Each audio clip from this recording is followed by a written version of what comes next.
দেখে পাখিদের শিক্ষা নেওয়া উচিত। সব সময় পিচকে দোষ দিয়ে লাভ নেই।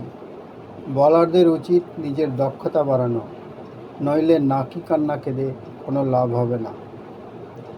রশিদের মতে পরিস্থিতি অনুযায়ী কীভাবে নিজেদের বোলিংয়ে বদল করা যায় সেটা বোলারদের শিখতে হবে।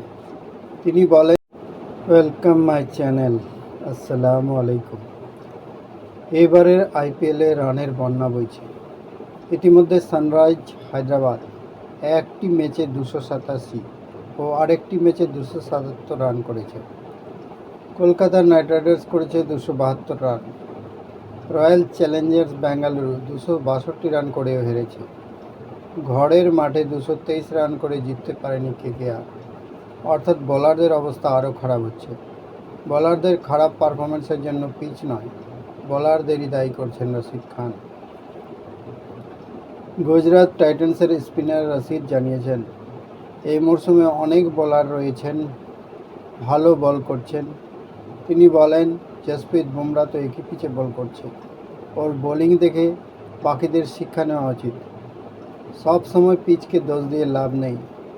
বলারদের উচিত নিজের দক্ষতা বাড়ানো, নইলে নাকি কান্না কেঁদে কোনো লাভ হবে না।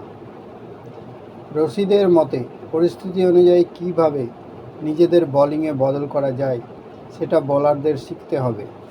তিনি বলেন, সব পিচ একই রকম নয়। প্রথম কয়েকটা বলের পরেই বোলারদের বুঝে ফেলতে হবে যে সেই পিচে কীভাবে বল করা যায়। দরকার পড়লে লাইন ও লেংথে বল করতে হবে, গতির হেরফের করতে হবে।